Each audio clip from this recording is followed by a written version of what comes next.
So the Dhamma for today is the Nāthakarana Dhamma. The Dhammas for making a refuge, or protection, or support. Nātha. The Buddha said, Ma bhikkhave anatha viharata. Don't you, O monks, live without a refuge, without a nātha, a protector, without protection, without support. Dukkho bhikkhave anatho viharati. One without refuge lives in suffering. The usage of the word refuge is common in the Buddha's teaching. Another word for it is sarana. So we go to the Buddha for refuge, the Dhamma for refuge, the Sangha for refuge.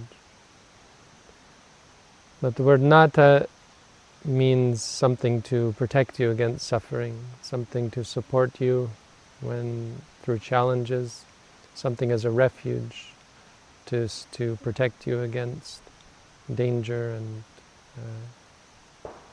discomfort and suffering.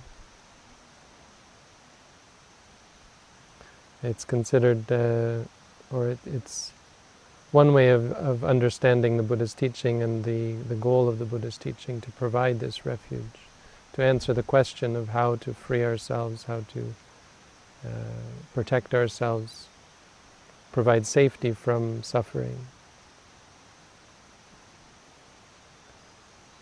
It's something that interests people in the world.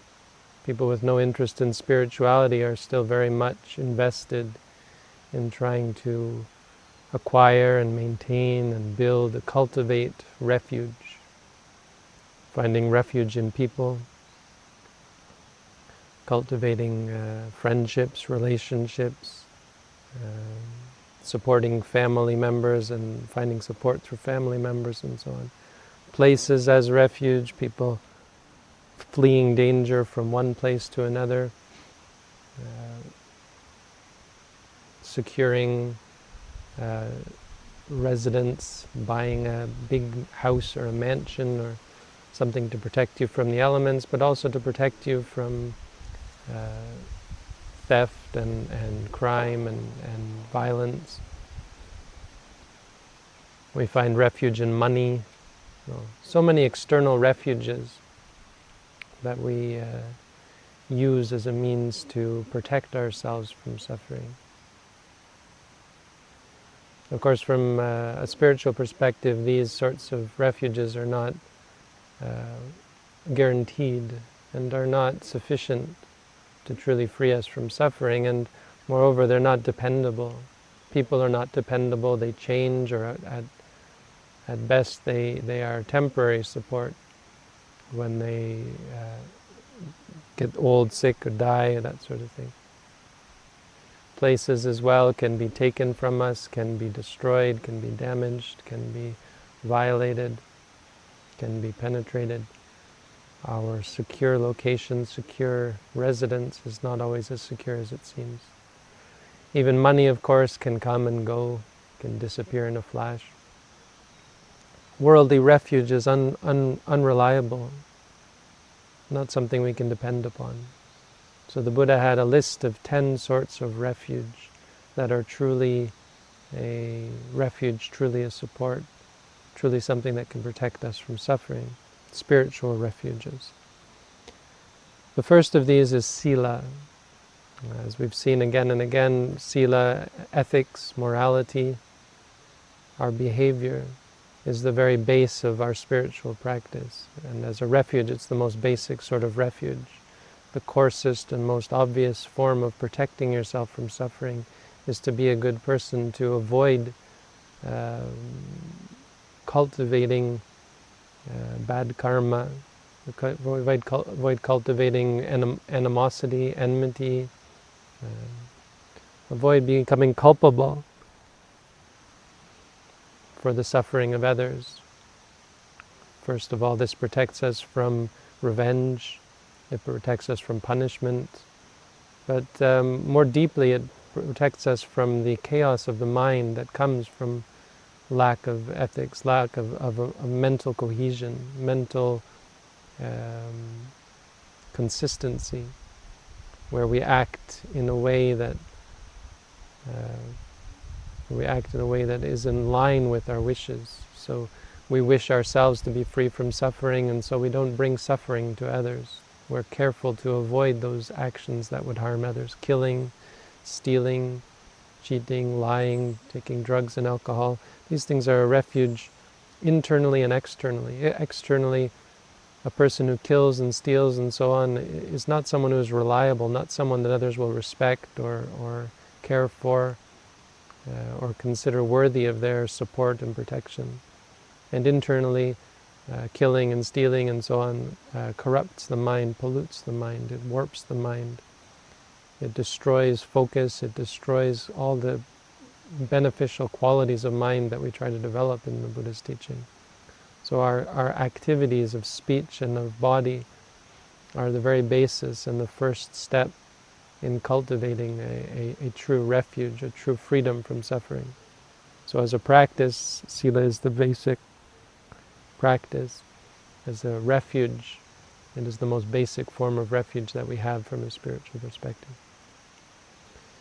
The second is Bahusa.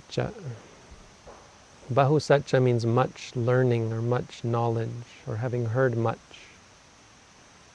Knowledge of the Buddha's teaching, knowledge of the truth, knowledge of good teachings in general is of course a great refuge spiritually, and just in general a great support, a great means of protecting ourselves from danger.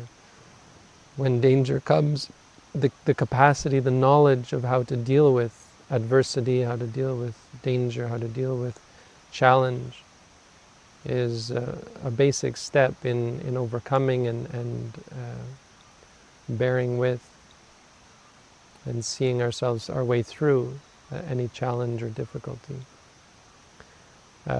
In the practice of the Buddha's teaching, it's the first step to cultivating, to actually practicing and developing the qualities of enjoined by the Buddha. You have to know what they are first, and you have to know how to develop them. You have to know how to do walking meditation and sitting meditation. You have to know the theory behind the practice of ethics and the practice of meditation, and you have to know the theory behind wisdom. What are we aiming for? What does wisdom mean in the Buddha's teaching? What did the Buddha teach about suffering and the cause of suffering and so on? All these things are a very basic knowledge. If you have learned these things and learned them to some great depth, it's a real support for the times when you don't have a teacher to advise you and support you and guide you on your practice. Throughout our lives, our knowledge of the Buddha's teaching is something we can fall back on. When difficulty comes, we can remind ourselves of the Buddha's teaching, of the teachings and the practices and the guidance that we have learned and been given. So study and listening to the Buddha's teaching is a valuable refuge. It's something that we carry with us, even outside of the times when we're with the teacher in an intensive practice situation. Now, great knowledge is a double-edged sword, of course, for a person who doesn't practice, for a person who just studies, just learns it. It can be useless and in some cases can actually be to their detriment. A person who has learned a lot but practiced very little will find that when they do practice, they have great doubt. Their preconceived ideas about things which are based on intellectual study can often hinder their progress and make them doubt their teachers and their training and so on. So it's important that, while this is certainly a refuge for those who practice, it's important to not rely on knowledge.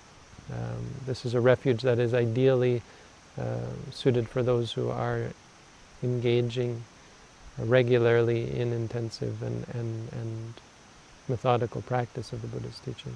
But a refuge nonetheless, something of great importance that the Buddha did encourage and acknowledge as a great refuge for those who are able to use it, wield it correctly. The third is Kalyanita, beautiful friendship. Now, as I said, people are obviously a great source of refuge, even in a worldly sense. Everyone relies on their relatives, their partners.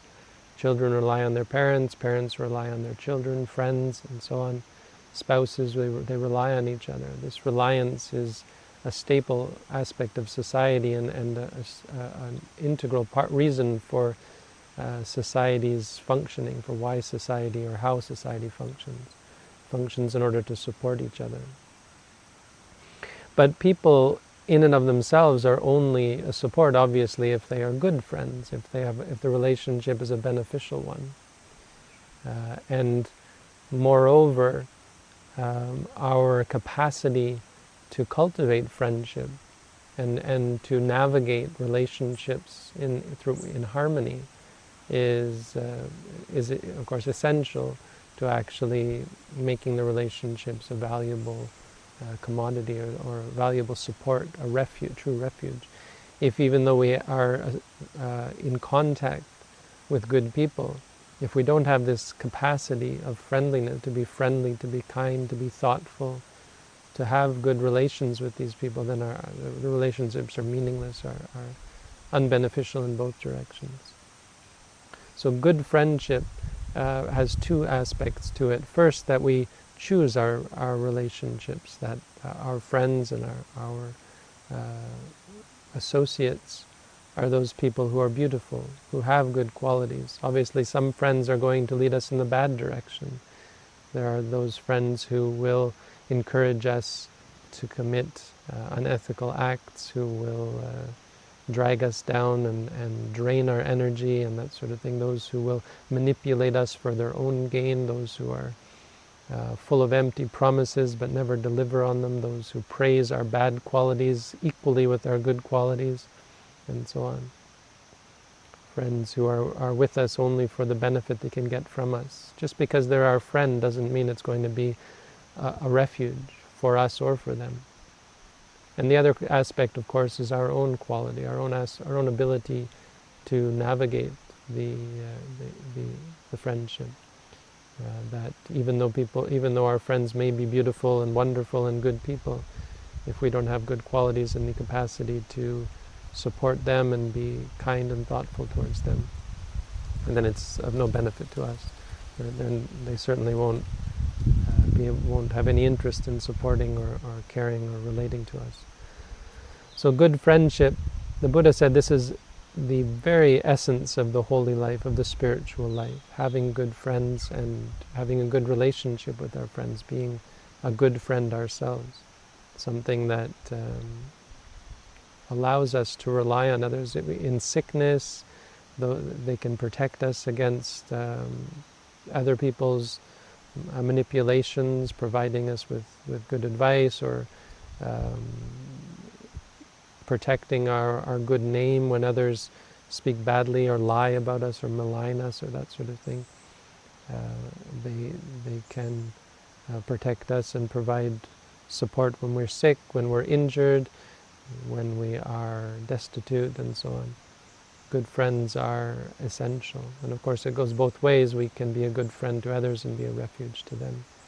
Most importantly, the best sort of friend is the one who has good guidance and good advice, who reminds you when you falter, when you make mistakes, helping to correct you, helping to prevent you, giving you advice and encouragement on the path, one who is not necessarily a teacher, but a support and a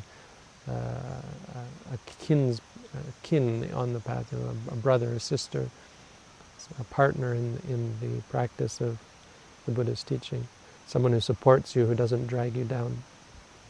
This is a refuge, something that the Buddha encouraged. It's something that we see in a meditation center, how we encourage each other, how we have a teacher who encourages us, and also how our fellow meditators appreciate and give us space and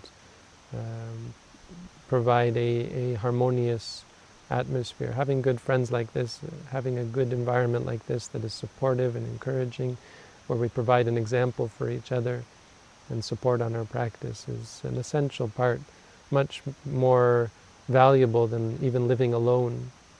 Of course, if you're unable to find good people who are also practicing, then living on your own is preferable, but it's no match for living in a community where others are able to provide this sort of support, or these many kinds of support. So good friendship is a refuge. The fourth is So-vacassata, means being easy to talk to. So this relates most especially to relationship with one's teacher, but it's a quality of an individual, the capacity to receive instruction without argument, without doubt, without overanalyzing, criticizing, without talking back, without being distracted from the teaching. Sometimes one might not be not be upset or and have any sort of animosity towards the teacher, but they may not listen. They may not take the practice to heart. That's something that we can recognize and see as a danger. Being easy to talk to means accepting teaching, accepting criticism. It also doesn't just relate to a teacher. It can relate to our fellows in the holy life. Sometimes in monasteries, someone might criticize, a monk might criticize another monk, and then the monk being criticized gets angry and insults the monk back. And this is a common occurrence because of the lack of being easy to talk to, easy to admonish. This is a refuge for us. Being easy to admonish is a refuge, obviously, because it allows us to be criticized, allows us to improve ourselves based on the criticism, based on the advice that others give us.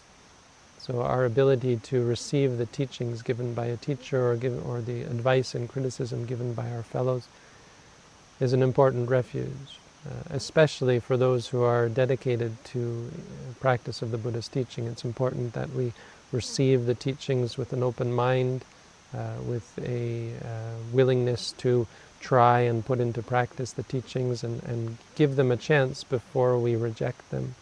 Not just rejecting them outright or being suspicious or so on without basis. And of course being interested and being attentive to the teachings. Being easy to talk to also means paying attention, remembering, keeping in mind, and taking seriously any sort of advice or criticism. And this goes both ways. This goes always as well. I mean, even senior monks can be criticized by junior monks or lay people. Sometimes lay people will criticize monks. So it doesn't just mean only taking advice. It means being able to listen. Even if someone is totally immoral and corrupt, but sees something wrong with you, you should still accept at face value any criticism that you gain. This capacity, this quality is an admirable one. The ability to see things clearly and to accept criticism for what it is, not being blind to or being just accepting any criticism blindly, but to be objective about any sort of advice or criticism, take it at face value and put it into practice as best you can and as best you see fit. Being easy to talk to, this is a refuge. It's a refuge on our path to realize the Buddha's teaching. The fifth is Kincaranyesu dakata. Kincaranyesu tasadako hoti, or dakata. So Kincaranyesu means whatever activities.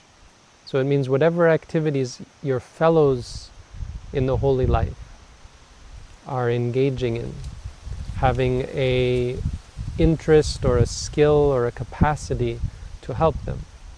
It's a little bit difficult to translate. I'm trying to translate somewhat literally. What it means is help, the ability and the skill and the interest, the thoughtfulness in helping others, your fellows, helping your fellow monastics, your fellow meditators, when you see that they need help. This is a refuge in this sort of setting because we aren't parents looking after our children being looked after by our parents. We all come together here of our own free will with no promise to take care of others unilaterally. This is something that goes both ways, and all of our relationships here should be harmonious and symbiotic, where we help each other. We have to look and we have to see when others need support or need help. There's so many relationships that we have: the teacher's relationship to the student's relationship to the teacher, monks' relationships to each other, and lay people and monks' relationships with each other. These sorts of relationships are essential for the well-running of a monastery, and even more a meditation center, which has added complexity because of the courses that we run. So we have to have this sense of thoughtfulness for each other and for the monastery as a whole, seeing the things that are left undone by others and helping them to complete their tasks, seeing when others have burdens and helping to lighten their burdens, caring for each other and being thoughtful. The word dukkha is an interesting one. It doesn't mean just being ready to help. It means being skilled and actually putting some thought into helping others. The idea is that we are ready to help them and not just perhaps paying lip service to the idea of helping, saying, well, if you need anything, let me know. The idea is to take initiative and to put some thought into the needs of others in the monastery. This is a refuge. I mean, this sort of thing is what essentially creates harmony and thoughtful thinking of each other kindly. It leads our fellows to think of us and to appreciate us. It's a refuge because then in our time of need we can certainly not be surprised when others come to our aid as they remember the good things that we've done and appreciate our kindness and wish to return it. So it's a refuge. It's a refuge in terms of how it leads people to think of us well. It's a refuge in terms of how it leads to mutual support. And it's a refuge in terms of the goodness that it gives us, this confidence in ourselves of being a good person, in terms of helping others and being kind and thoughtful towards the needs of those around us. The sixth is Dhamma-ramata, Dhamma-kama, love of the Dhamma, or desire for the Dhamma. Kama is an interesting word. It usually is desire, usually means desire or lust or that sort of thing. But when it's related to Dhamma, Dhamma means truth or the Buddha's teaching, the Dharma, the teaching, the code, the doctrine of the Buddha. This means the appreciation and the interest and the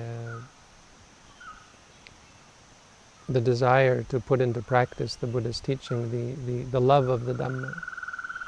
This is a quality that is an essential factor for those looking to benefit and develop and come to maturation in the Buddha's teaching. Because it's quite common for the arising of discontent, boredom, aversion. A person can be averse towards meditation, can be averse towards the Buddha's teaching, often spurred on by desire for sensuality. When we think of sensual pleasures, it makes meditation practice and the more peaceful activities of the Buddha's teaching seem dull, uninspired, unexciting, as we lust after the more immediate pleasures and the immediate enticement of sensuality. So the cultivation and the possession of love of the Buddhist teaching, love of the Dhamma, love of the practice, the keenness, the keen interest in hearing the Buddha's teaching, the keen interest in practicing and realizing the Buddha's teaching is a true refuge, something that we have to identify in ourselves and cultivate and care for like a precious treasure. And we of course guard against boredom, guard against irritation, guard against frustration, guard against any kind of aversion that comes up. And it commonly does come up irrationally, even though we might know and be sure that meditation is a great thing, valuable thing, we still unbidden give rise to these sorts of negative qualities of disliking of the practice of the Buddha's teaching. And so we're taught not to ignore these things or try to push through them, but to face them and to expel them through the direct application of mindfulness. not by fighting with them, just by facing and patiently staring them down until they disappear.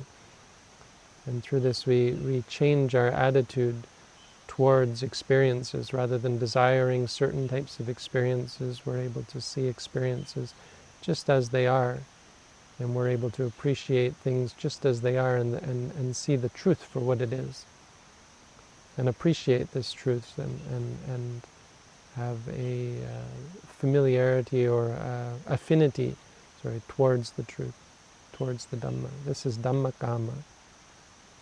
Dhamma-kamo bhavang hoti. One who loves the Dhamma, who has interest and affinity towards the Dhamma, is someone who is bhava. It means high-minded, or a developed person. Number 7 is Viriya. Viriya is an integral part of the Buddha's teaching. It means effort or energy.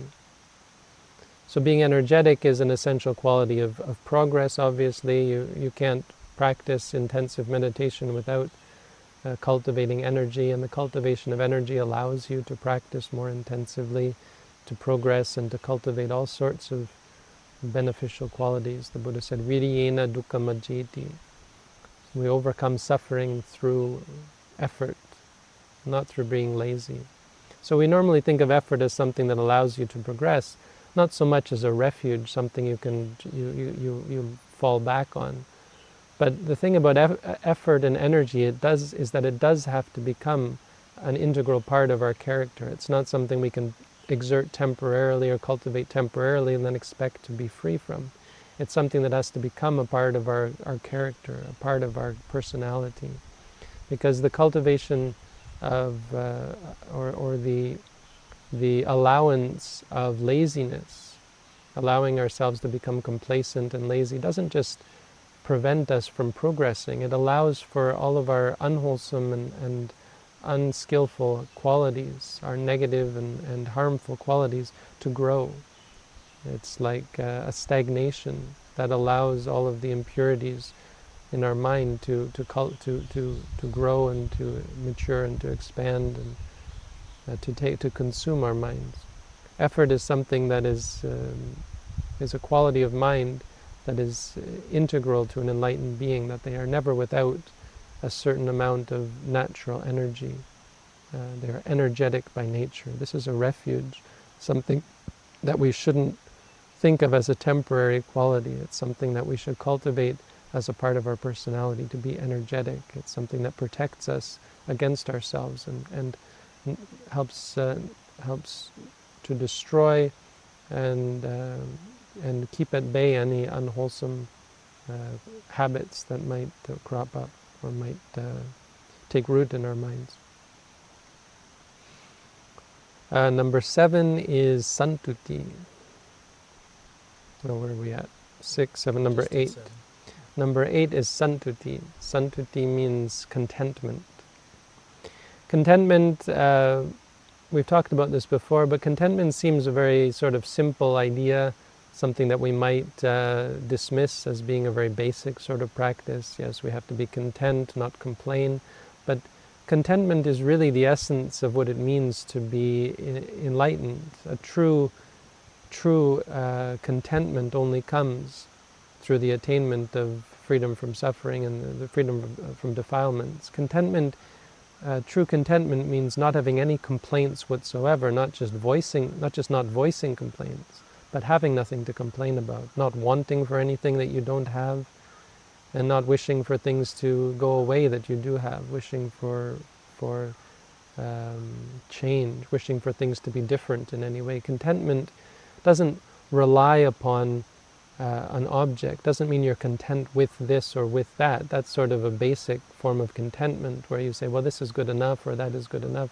Contentment should be ideally independent of any sort of object. Contentment means not requiring anything to bring you peace and bring you happiness, to have your happiness and peace not be dependent on any external or internal quality or entity whatsoever.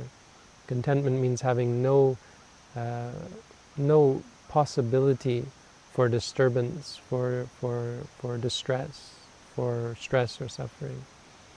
Contentment is the truest refuge. It's a quality of, again, the enlightened being, and it's a true refuge because it makes one completely safe. When you don't rely on anything, you don't rely on external factors, people, places, things, sights and sounds and smells and tastes and feelings and thoughts, and when you don't rely on states of mind, you don't rely on thoughts, and you don't rely on emotions, you don't rely on experiences to satisfy you, then obviously there's nothing that could possibly harm or threaten you with harm. There's nothing that can make you lose your equilibrium. This is sort of an explanation or description of the goal that we aim for in the Buddha's teaching. To be completely independent. The Buddha said, anisito javiharati, to dwell independent. So contentment is an essential quality that we're trying to cultivate in the practice of mindfulness. As we note things, we're changing our attitude towards them, straightening the mind out so that seeing is just seeing. Every time we say to ourselves seeing, we're reminding ourselves that's all it is. This one isn't good and this one bad, or that one nice and that one nasty. Sights and sounds and smells and tastes and feelings and thoughts, everything. It just is what it is, and is only what it is and nothing more. And when we see like that, this fosters true contentment. It allows us to experience this pure and perfect contentment that is a great part of the Buddha's teaching on enlightenment and an essential part of what it means to find a refuge in the Buddha's teaching. Number 9, of course, this would never be complete without Sati. Number 9 is mindfulness, or Sati, meaning something like remembrance, but referring specifically to the practice similar of the sort that we practice here. This sort of practice is the cultivation of Sati, or mindfulness, remembrance. And it's, again, just this simple facing the experiences and seeing them as they are, saying to yourself, seeing, or hearing, or pain. This sort of reminding yourself leads to remembrance. And what is meant by remembrance means to remember things just as they are, to not lose sight of seeing is seeing, to not get caught up in ideas of what we think it is, and to not lose sight of the essential nature of experiences. Sati is the greatest practical refuge. Of all of these refuges, this is the one that is the most powerful in terms of something that we can put into practice. It is ultimately the highest form of practice because it is ever present. There is no situation where you are conscious that you cannot, theoretically at least, put mindfulness into practice. And practically speaking, it's something that we can and do apply in all instances. Even when we aren't facing adversity or danger or challenge, we put it into practice. We cultivate it day in and day out. But when difficulty arises, when we face challenges or stress or suffering, mindfulness is the truest refuge that there is. We can apply it in any situation. For physical pain, we face the pain. Having trained, having practiced, it is a true refuge. Because when the time comes that we have to face true and severe pain, we face it with mindfulness, we face it with wisdom. We're able to see it clearly as it is without getting upset or suffering from it whatsoever. When we're faced with fearsome danger and threats and so on, mindfulness is going to be the greatest protection. No matter what situation we find ourselves in, poverty, sickness, any sort of loss, mindfulness is the truest refuge that protects the mind and frees the mind from the stress and suffering caused by clinging, caused by reaction, caused by attachment, and caused by getting upset by our experiences. Not much needs to be said there. We know how to practice it, and this should be very familiar and very ring very true for all Buddhist meditators who undertake the practice of mindfulness, as they're very quickly able to see the benefits. And finally, number 10 is Panna, wisdom. Now I said Sati is probably the most powerful, practical refuge. It's not the highest refuge. The highest refuge is wisdom. But wisdom isn't something that you can directly put into practice. Wisdom is the highest refuge because it means seeing through the causes of suffering, seeing through behaviors, actions, seeing through attitudes that might trigger suffering. When you have wisdom, it quite literally means not relating to reality in ways that would cause suffering. I mean, that's the very definition. So freedom from suffering means having the wisdom to not cause suffering. I mean, the core theory is that suffering doesn't come from our experiences, it comes from our attitudes towards them. It comes from our interaction, our perception, how we take them. You can't suffer unless you get upset about something. Suffering can't just be physical. It can't just be something external causing you harm. The harm has to be your reaction to the experience. And wisdom, by its very definition from a Buddhist perspective, is that which prevents that. Prevents the reaction, prevents the stress, prevents the judgments that would trigger suffering, would trigger pain and sadness and sorrow, lamentation, despair. Wisdom is the ability to see clearly and to know and to understand the right and the wrong way and the difference between different reactions, different perspectives on experiences, to know that anger is a cause for suffering, greed is a cause for suffering, delusion, to be free from the delusion that might cause us to react with greed or anger, that would trigger us to be stressed or upset by any sort of experience. Wisdom is the only true and ultimate and lasting refuge. It's something that is unshakable. As long as wisdom is present, there is no possibility for any sort of stress or distress, despair. Wisdom is so deeply founded in the psyche.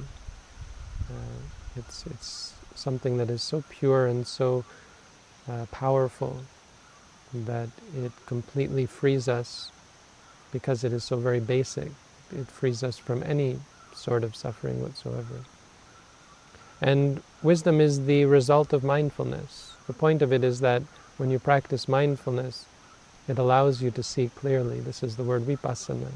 As you practice mindfulness, just by facing and not judging your experiences, just by having a very simple and ordinary relationship with them, objective relationship without any judgments, then there arises understanding. Our perspective towards experiences is as they are. This is seeing, this is hearing, and our disliking disappears, our liking disappears, and so our wanting and our aversion also disappears. As a result, our stress and disappointment and suffering all disappear and have no foothold, have no potential for arising in the mind. Sati and Panna are often joined together in the Buddha's teaching as a pair for this reason, because the Sati, its most important quality is that it leads to wisdom. Sati is most beneficial in terms of how it leads to seeing things clearly as they are, to change our perspective from judging, oh, this is good, this is bad, I like this, I don't like this, to this is seeing, this is hearing, to see through that, and more importantly, to see the problems with clinging, to see that our attachment to things, either liking or disliking, is really only causing us stress and suffering. And when we see clearly in that way, we abandon craving, we abandon aversion, we abandon any sort of desire for things to stay this way or change or any which way. And so we gain contentment, we gain all of these many refuges just naturally through the cultivation of mindfulness and the acquisition of wisdom. So these are the 10 Nāthakarana Dhamma, another very valuable way of looking at the Buddha's teaching, something that we should take to heart. Obviously there's many here, something that we can go over again, something that it's good to go back and look upon, as it might be hard to remember these, and this is the kind of Dhamma that we can go over again and again, reminding ourselves and reflecting on how we're putting these or not putting these into practice, and to use them as a means of correcting our practice, as a means of making sure that we're cultivating the Buddha's teaching to its fullest. So that's the Dhamma for today.